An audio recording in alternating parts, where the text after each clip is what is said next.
আল্লামা সাইদীর কি দরদ মাখা বক্তব্য, যার হাতে হাজারের মতো কাফের মুসলমান হয়েছে। এই দেশে বিদআতের বিরুদ্ধে কত চমৎকার কথা তিনি বলেছেন।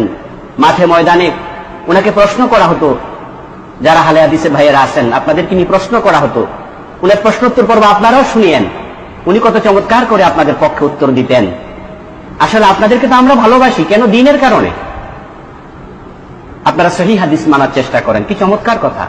আপনারা কোরআনের কথা মানার চেষ্টা করেন, আপনাদের ভিতরে শিরিক নাই, আপনাদের ভিতরে বিদআত নাই, এটা দেখে আমরা আপনাদের ভালোবাসি এবং আমরাও আপনাদের অনুপ্রেরণায় অনুপ্রাণিত হয়ে আমরাও আমাদের ভিতরে যে বিদআত গুলো আছে আমরা পরিত্যাগ করার চেষ্টা করছি, কারণ আমরা তো আল্লাহর কাছে হাজির হওয়া লাগবে, এই অনুভূতি আমাদের আছে। কিন্তু যে বেদাতটা আমরা জানতাম না এটা বেদাত, সেটা আমরা করেছি, আল্লাহর কাছে ক্ষমা চাই আমরা। কিন্তু আল্লামা সাইদী বাঘের মতো হুঙ্কার দিয়ে কথাগুলো বলেছেন।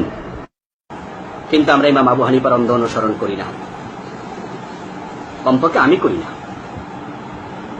মাযহাবের নামে হাদিসে না এমন জিনিস চালাইয়া দেবে, এটা আমরা সহ্য করি না।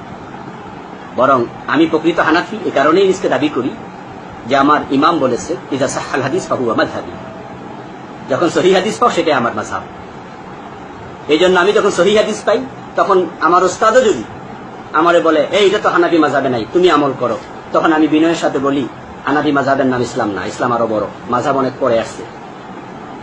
আমার ইমাম আবু হানিফা রাহিমাহুল্লাহ যদি হাদিসটা পেতেন উনি এটা আমল করতেন, কারণ হাদিসের প্রতি উনার শ্রদ্ধা আছে। আমার ভাইয়েরা, এটা আপনাদের খুশি করার জন্য বলিনি, এটা আমার হৃদয়ের কথা যে আমরা ইসলামকে সলিড ভাবে মানতে চাই, কিন্তু অন্ধ অনুসরণ পছন্দ করি না। কিছু ভাই অন্ধ হয়ে গেছেন তো,